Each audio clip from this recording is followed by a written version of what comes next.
Mensaje en honor al gran mariscal don Ramón Castilla y Marquesado. Desde la ciudad de Argentina nos complace proyectar el mensaje de la señora Graciela Castilla, sobrina tataranieta del gran mariscal del Perú don Ramón Castilla y Marquesado, con motivo de haberse celebrado el 31 de agosto el 215 aniversario del nacimiento del gran mariscal.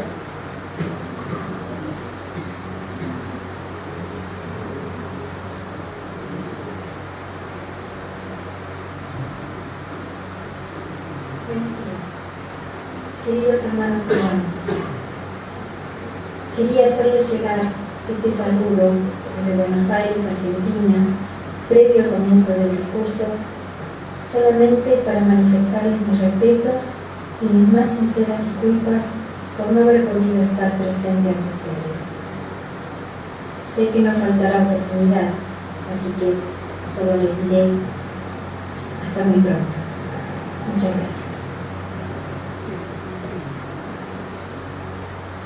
Hoy, 31 de agosto, conmemoramos en este lugar de trascendencia histórica y cultural el 215 aniversario del nacimiento del gran mariscal del Perú, don Ramón Castilla y Marquesado. Me siento especialmente honrada de formar parte de este homenaje al hombre que con honor, honradez y patriotismo llegó a convertirse en el paradigma del orgullo de ser peruano. Es difícil para mí mantener una actitud imparcial al hablar de Castilla, pero no solo por el natural afecto familiar que siento desde mi niñez, cuando solo podía entender el vínculo que nos unía, ya que no tenía la edad suficiente para comprender la semblanza de su personalidad. También se debe al sentimiento de orgullo y admiración profunda hacia el mariscal Castilla, que nace justamente con mis inicios en la lectura y la comprensión de los textos y relatos vinculados a su vida y obra. Fue mi padre, orgulloso de ser peruano y de llamarse también Ramón Castilla, quien puso en mis manos el primer documento relacionado al mariscal y que sembró en mí la curiosidad de conocer más sobre su extraordinaria vida. Con los años comprendí que su intención al hacer eso fue la de no influenciar mi opinión hablándome de la suya. Sabía que de todos modos terminaría siendo la misma. En su biblioteca personal pude encontrar una gran cantidad de bibliografía y artículos periodísticos reunidos por él a través de los años, y que resumían su deseo de perpetuar la herencia de un apellido no solo ilustre, sino también digno de ser honrado. Cuanto más me interesaba la lectura de esos documentos en los que se relataban y muchas veces se analizaban sucesos de su vida por escritores, historiadores, investigadores, periodistas, etc., contemporáneos o no, mayor era mi reconocimiento y apreciación de las innegables cualidades de este hombre ejemplar. Pude confirmar, a medida que profundizaba mi lectura, que ni siquiera las críticas de quienes intentaban menoscabar sus logros, remarcando su carácter campechano o sus modales de cierta rudeza, pudieron jamás disminuir su grandeza o desmentir su peruanidad, ya que fue admirable su lucha contra quienes fomentaban o permitían que intereses ajenos al bienestar de los peruanos dirigieran el futuro del país. Por eso sé que mi subjetividad no hará más que reforzar la imagen de grandeza que este hombre de notable visión supo grabar en el corazón de sus compatriotas al formar parte de la historia republicana del Perú, pasando a la posteridad como símbolo del esfuerzo, sacrificio y amor incondicional a la patria. Conocer su historia, en definitiva, terminó siendo para mí la necesidad de adentrarme en el pasado para conocer mejor mi presente, mi identidad, porque la identidad es justamente eso, la historia, nuestra historia. ¿Y cuál es la finalidad de conocer la historia si no va a enseñarnos a mejorar nuestras elecciones presentes y a involucrarnos y comprometernos con nuestras elecciones futuras? ¿Cuál es la finalidad de estudiar desde pequeños los sucesos históricos de la humanidad aprendiendo datos de personajes, fechas y lugares, si no vamos a conocer y entender las causas que los originaron y los resultados y consecuencias de esas acciones, muchas veces heroicas? ¿Y qué mejor homenaje podemos rendirle a nuestros héroes que el de perpetuar y emular sus enseñanzas y ejemplos de vida en nuestras propias vidas, recordando los sacrificios y esfuerzos realizados por la patria sin ningún tipo de condicionamiento o cavilación? En lo personal, considero que esa es la esencia de conocer la historia y el objetivo al enseñar a nuestros hijos, futuros ciudadanos que formarán parte de la vida política y social de un país y que aprenderán a valorar esas enseñanzas observando nuestro propio comportamiento como primer ejemplo a seguir.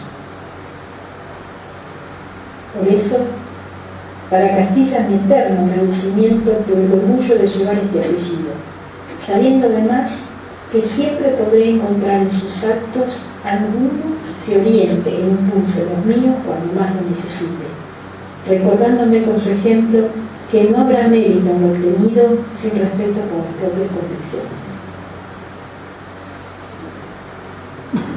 Y Castilla era un hombre de férreas convicciones, abogando por la libertad, la justicia y la ley, luchando contra la tiranía, la inmoralidad y el desorden. Fue excepcionalmente valiente en los campos de batalla y también luchando contra las prepotencias y arbitrariedades que pudieran desestabilizar la democracia y la Constitución Nacional. Intuitivo por naturaleza, tenía la particularidad de conocer el interior de los hombres, por lo que con él no valían los fingimientos ni las maniobras de oportunistas o intrigantes. De mirada curiosa y penetrante, con un tono de voz acostumbrada a dar órdenes, sabía cómo aplicarle un toque de ironía a ambas cuando deseaba poner en evidencia a estos personajes. Considerado por algunos hombre peligroso por su fuerza, honradez y capacidad, Castilla tuvo que lidiar con la mediocridad de quienes no compartían su fervor patriótico por la unificación pacífica y próspera de su amado Perú. Inteligente, lacónico en sus palabras y de decisiones rápidas, no era amigo de adulaciones o cavilaciones, sino más bien gustaba de las acciones resolutivas y prácticas. Particularmente hábil para resolver situaciones difíciles y azarosas, jamás evadía sus responsabilidades. Desde sus inicios en la vida militar, demostró superación y sacrificio en los campos de batalla y voluntad y energía indomables en todas sus acciones castrenses. Sobresalió en el arma de caballería y en el adiestramiento de los reclutas, haciendo de ellos excelentes soldados preparados para el combate, ya que era capaz de contagiarles la valentía y la convicción moral necesaria si debían entregar la vida para defender su patria. Su espíritu luchador y fortaleza de carácter fueron los artífices de la increíble y conocida travesía que emprendió a fines de 1817, con solo 21 años de edad, desde Río de Janeiro hasta Lima, a través de la selva del Mato Grosso, cruzando ríos caudalosos, zonas de densa vegetación y de altas montañas, soportando las inclemencias del tiempo y los riesgos de recorrer lugares totalmente desconocidos. Esta experiencia templó aún más su ya voluntarioso espíritu, y conocer los pueblos que habitaban tan vasto territorio americano acrecentó su deseo de integrarse definitivamente en la lucha emancipadora. Desde ese momento y hasta el final de su vida, jamás dejó de ser protagonista de la historia política y económica de un país que, gracias a la acción de este hombre notable, se transformó en una nación institucionalmente ordenada, progresista, unida y libre. De Castilla se dijo que la vida práctica había sido su escuela y que en su vida, llena de vicisitudes, había acumulado toda la soledad necesaria para ser un hombre público. Y desde su aparición en la vida pública del país, en una época dura y una tremenda lucha por el poder, Castilla siempre supo mantener sus ideales de patriotismo y soberanía nacional alejados de las influencias de recompensas y honores que buscaran dirigir su brazo hacia otros objetivos. Fue un hombre de una constancia y voluntad innegables, que le permitieron forjar su destino de gobernante durante 12 años, haciéndose cargo de un país desolado por las guerras. Su desempeño como presidente estaba asignado por su amor a la patria y en su prosperidad, por lo que sus acciones de gobierno estaban dirigidas a lograr el bienestar de su pueblo bajo esas premisas, respetando la Constitución, la voluntad popular y la libertad de expresión.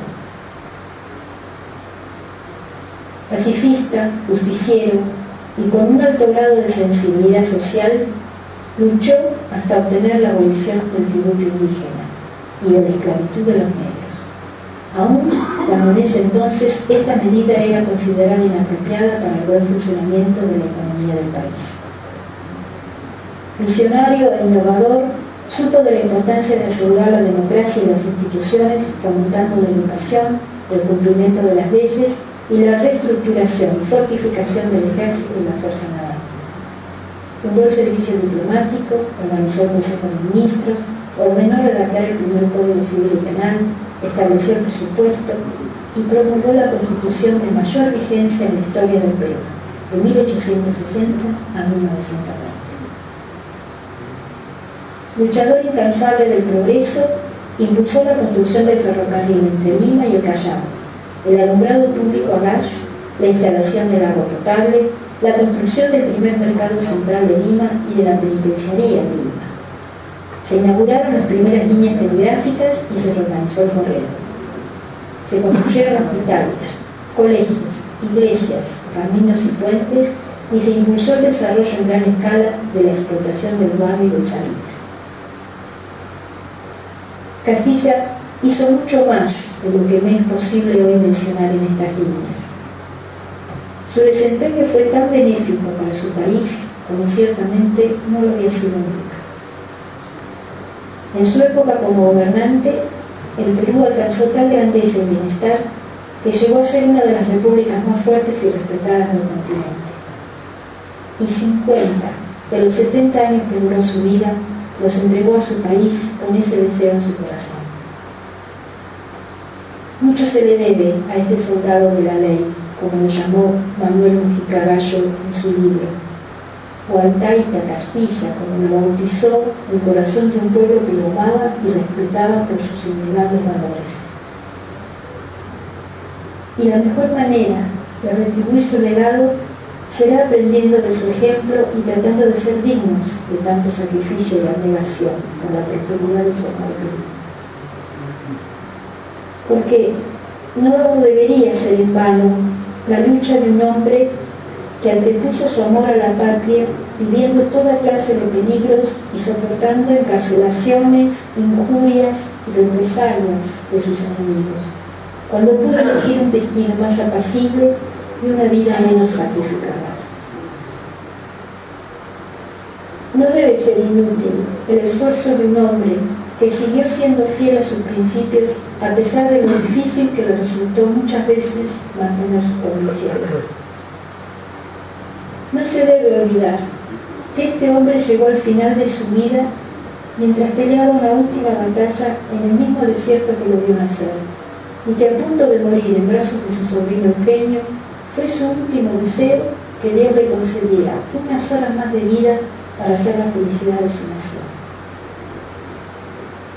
No es justo olvidar que existieron hombres como Ramón Castilla que lo entregaron todo por su país, que arriesgaron su vida, dejaron a sus familias, perdieron a sus amigos y ganaron muchos enemigos, pasaron hambre, frío y dolor y aún así no abandonaron sus ideales. Muchos de ellos, como Castilla, murieron pobres y enfermos, y a pesar de todo por lo que pasaron, increíblemente imploraban a Dios por vivir un poco más para seguir en la lucha. Y uno se pregunta, ¿qué clase de hombres serán estos? Y si nosotros logramos mantener esos ejemplos en nuestra memoria cada vez que debamos ejercer nuestra función de ciudadanos, seguramente tendremos el valor y el impulso necesarios para cumplirla, y podremos sentir que estamos honrando sus vidas.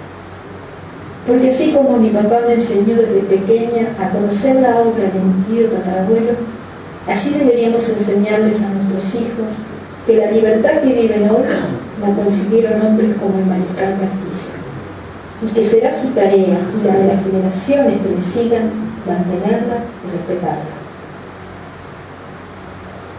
Por supuesto que no significa que les resultará fácil, pero si sabemos transmitirles y grabarles en sus corazones la imagen de estos hombres que, como el Mariscal Ramón Castilla, lo dieron todo por un noble ideal, habremos sembrado una semilla que dará sus frutos sin lugar a dudas, y será el mejor homenaje que podamos rendir a su memoria.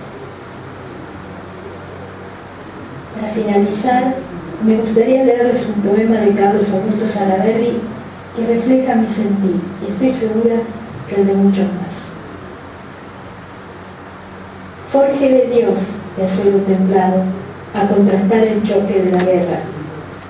Áspero, duro, indómito soldado, luchó por la ambición de ser llorado. La más bella guirnalda de la tierra, sombra ilustre, de América recibe eterno el lauro que tu nombre adquiere.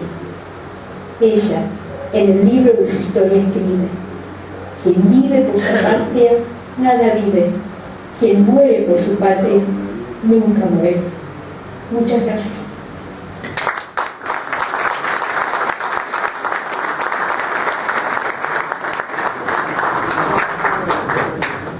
El esposo de la señora Graciela, legionario Luis Alain Ayala, hará entrega de copia del discurso al presidente de la Región.